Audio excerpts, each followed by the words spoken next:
طيب.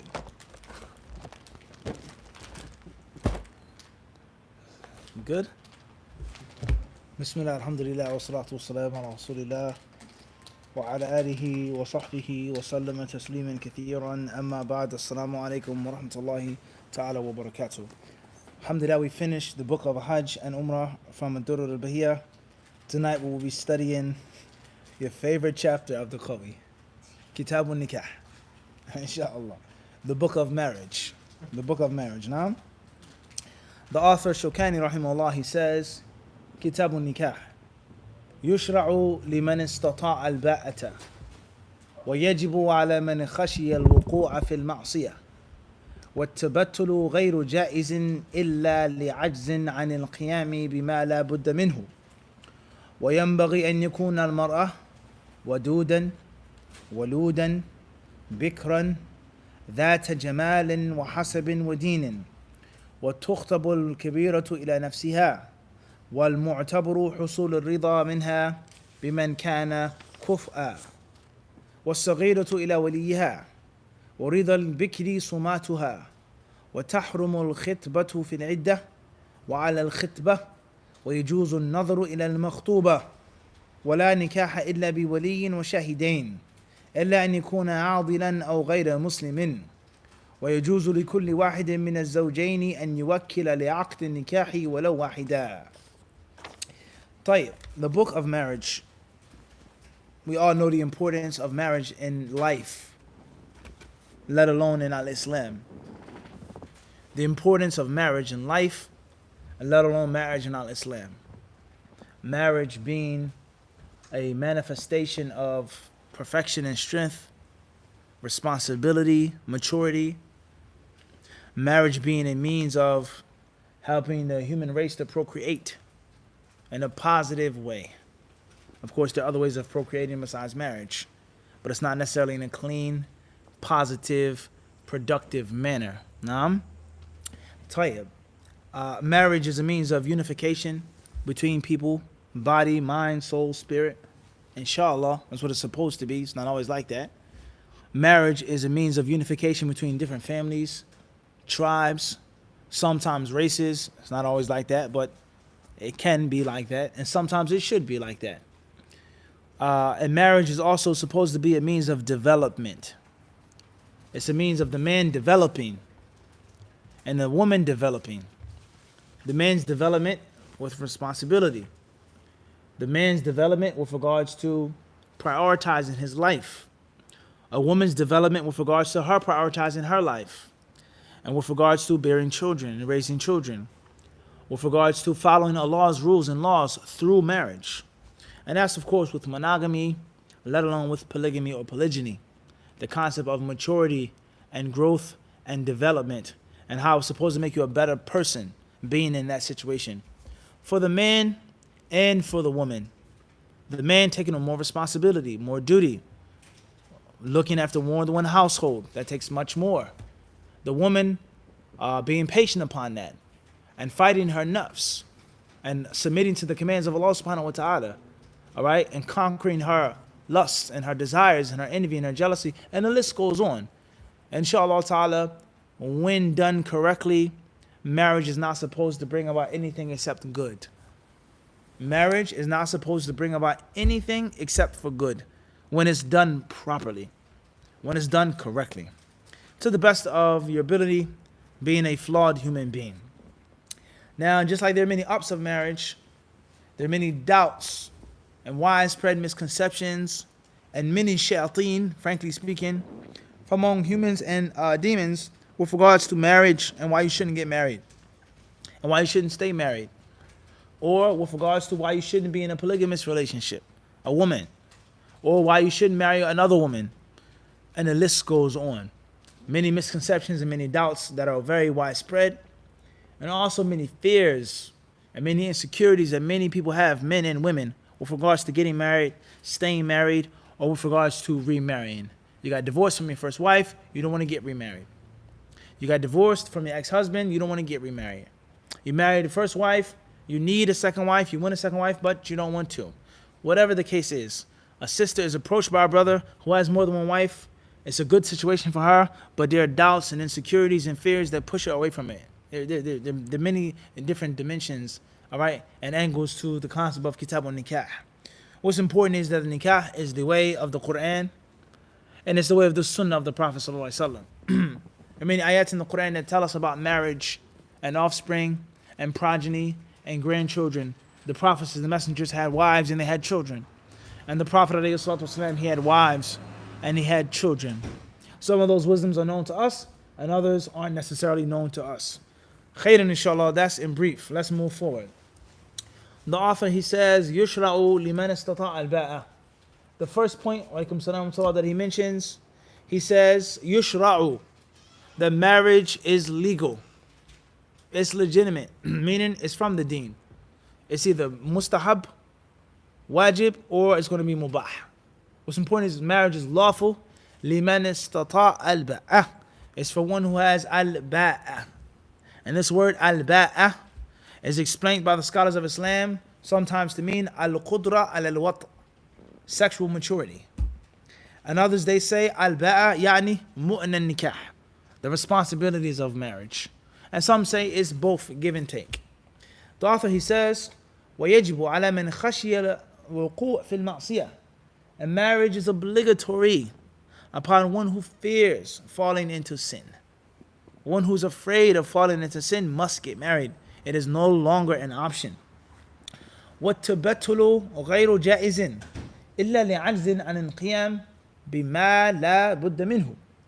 And it is impermissible, the author says, it's haram to be celibate.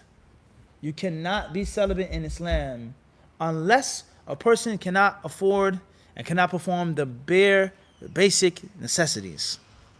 The bare basic necessities, whatever that includes. So reading these first three sentences, we can see the effects of culture and the effects of lifestyle and the effects of civilization on the rulings of Islam. So where you come from, the basic necessities is having an apartment. And where I come from, the basic necessities is a hut. And where you come from, the basic necessities is a house. And a person says the basic necessities, مَا لَا بُدَّ مِنْهُ, is a car, a basic car.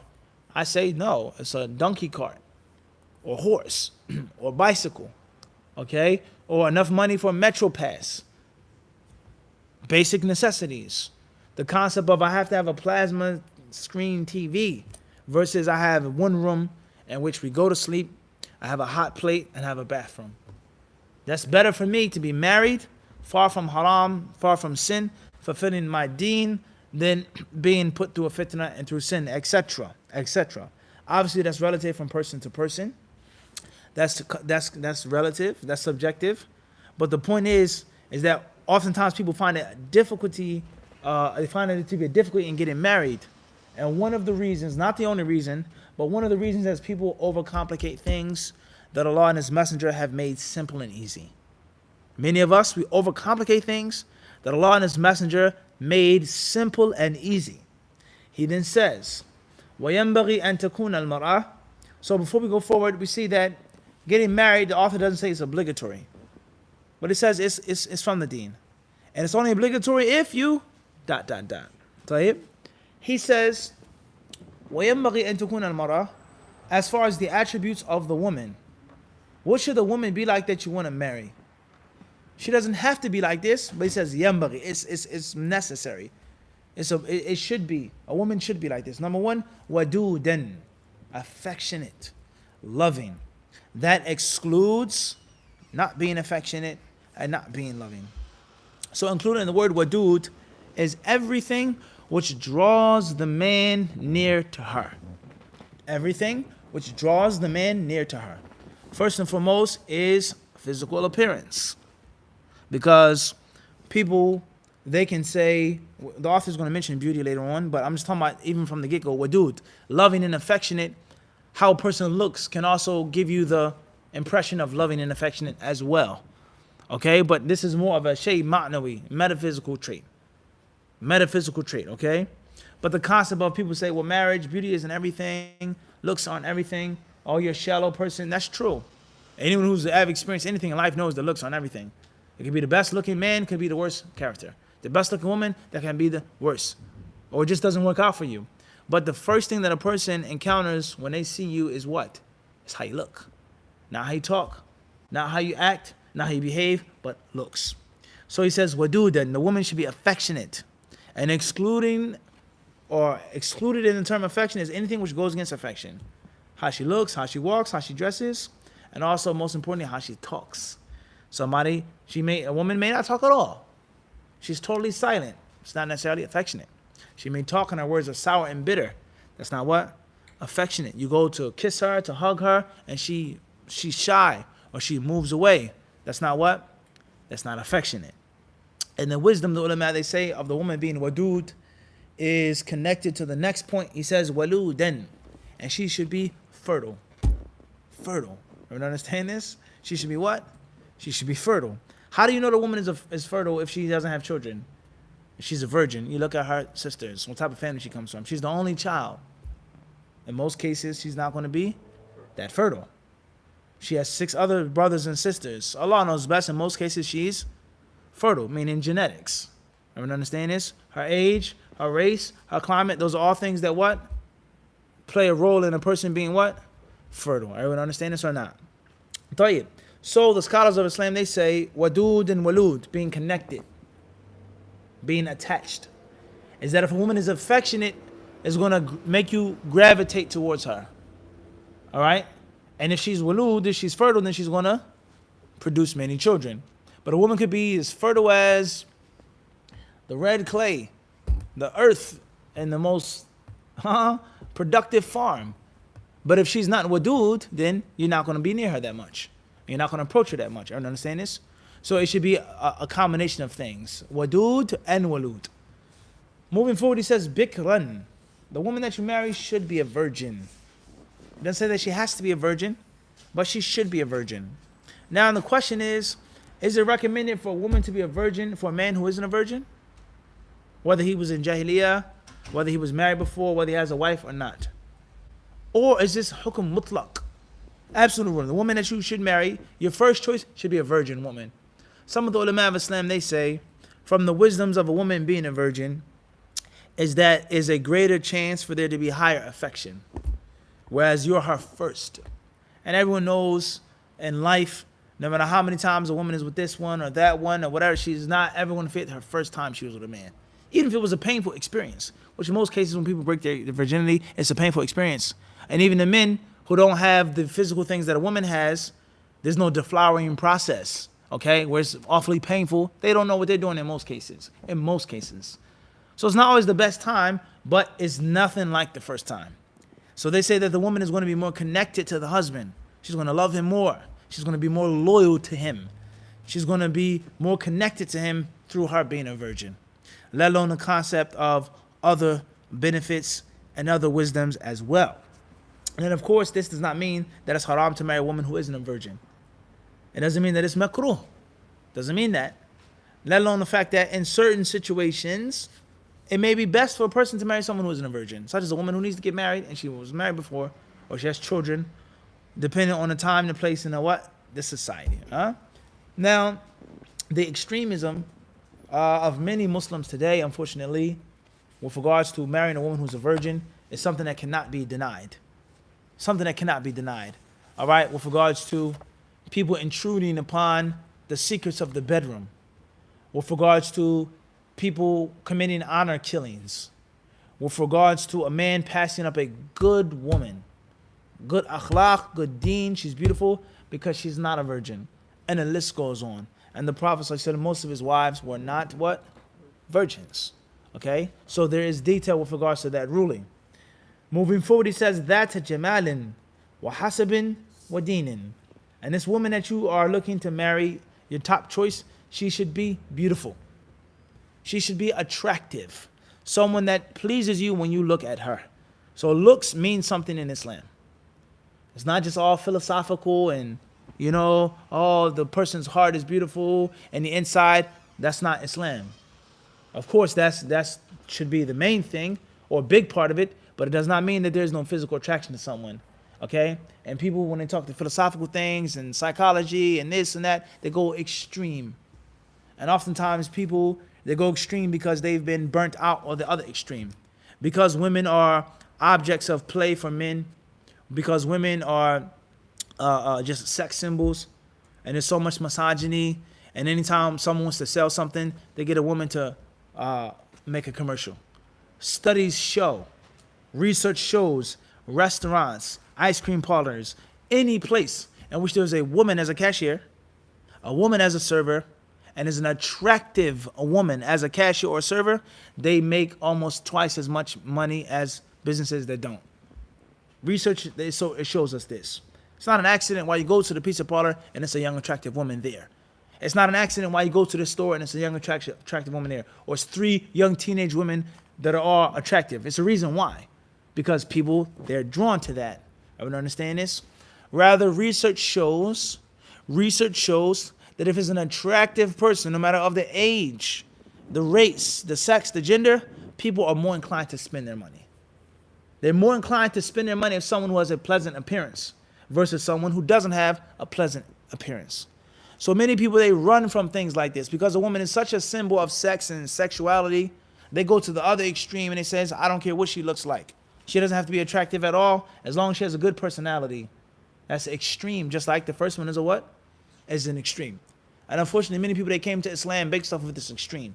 You ask a woman is on YouTube, she says, I became a Muslim because Islam liberates women and empowers women and it gives women strength and it looks at the beauty of a woman. And my hijab, not hijab, my hijab, it gives me power and it makes my husband only love me for the person that I am.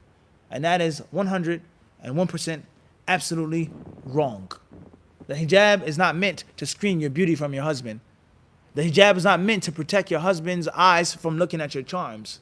The hijab is a command of Allah and His apostle with regards to non-mahram men, period. Period. And a man who wants to marry you is to conversate with you, see your personality, and he's also supposed to see your physical beauty.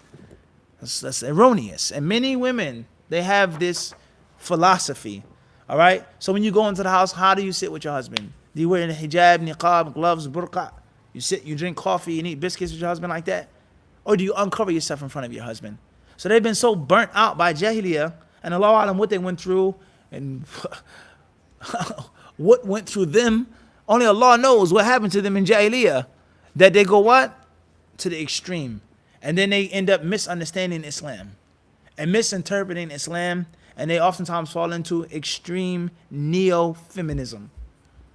Extreme neo-feminism, both words. Because the word feminism, if you read about its history and you study it, of course, feminists are not on one page. They're different madhabs. The Shafi'i, Hanafi, Maliki, Hanbali, Zahiri. They're different types of feminists and different strands and branches of feminism. And if you read the early concepts of feminism, it is not making a woman equal to a man or making a woman better than a man, or establishing no worth and no value in a man. No. But the pure and organic concept of the original feminist movement, or many of those movements, or a strain of those movements, was to take pride in a woman as a woman. Her mind, her soul, and her body. And to embrace the way that she looks. And not to starve herself, or to eat like a horse to gain weight, or to bleach her skin, or darken her skin, or do this. And that's where the whole concept of burning bras comes from. And the whole concept of wearing this and wearing that, and these types of shoes, just for a man's pleasure, instead of embracing the natural form and shape of a woman's body. Everyone understand this? And women getting along no matter where they come from, of different races, of different religions, and women coming together to better themselves as what? As women. Everyone understand this? So there are different extremes of feminism. And oftentimes the misconception about physical beauty versus internal character and personality, it leads a person to that type of extreme feminism in what? In Islam. Everyone understand this? In Islam. And that's a serious problem, in which you take something that Allah Azza wa Jal has made on you, He's created in you, and you try to diffuse it of its purpose. How can that be what? Natural. Once again, Allah made these things on you. He created you in this manner. Not that you're putting a limit on it, you're controlling it. It's not just the physical sense. No, I'm now what? Turning it off, diffusing it. And there's no such thing as physical beauty or physical attraction. That is not the way of Allah subhanahu wa ta'ala. It's not the sunnah of Allah. It's not made like that. Everyone understand this? So we have to be mindful of these different misunderstandings of life that lead to misunderstandings of Islam. Wallahu a'lam. Moving forward. He says that to Jamalin. They say that a woman should be beautiful for the purpose of chastity. The prettier the woman is, and inshallah, the less he has to look around and think about other things. That's how it's supposed to be. That's how it's what? That's how it's supposed to be. That's from the wisdoms of having a beautiful wife. Let alone the fact that when arguments arise and problems come up, there lies no doubt these things, they cross a man's mind. She doesn't do this. She's arguing with me that. And this is a problem. She's stressing me out. And on top of all of that, she's not what? She's not even that pretty. Let alone, you just said, Abdul, she's ugly. You did say that, right, Hamza? Right? So this is a reality now, Abdul Khawi. It's reality now. So this woman, she's stressing you out, right? She's being sarcastic with you. She's disobeying you. She's not being a good Muslim. Shaitan is going to play with that in your head. And on top of all of that, I don't even really like the way she looks that much. It's going to lead to a problem. And there's the exact opposite. The woman could be, she have bad character. She could have foul mouth. She could be disobedient. But before he says the divorce or walks out the house or does this, he's going to think about what? How beautiful she is. It's going to pop up in his head. Now, it may not work all of the time. Many brothers divorce women that they consider beautiful, but it is going to play a what? Some role. He's going to hesitate just a bit. And some of the ulama of Islam, they've brought this point up with regards to the hadith that we just spoke about. لا يفرق مؤمن مؤمنة إن كره منها خلقا رضي منها آخر. A believing man should never detest a believing woman. And if there's something that he dislikes about her, he can find something else. And some of the ulama, they explain this. She may have bad khuluq, but she's jamila. She's not the best cook, but she's what? Stompies. That's going to be a what? It's going to come on your head. Everyone understand this? And of course, the wisdom is what? The opposite as well. A woman, she may get tired of her husband. She may not like her husband that much. But you say, oh man, he looks great. Everyone understand this? That has a what? Has an effect. Has an effect upon the mind. And Allah knows best.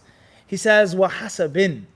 And she should be a woman who has some type of nobility, meaning her genealogy. Her genealogy. She should come from good stock.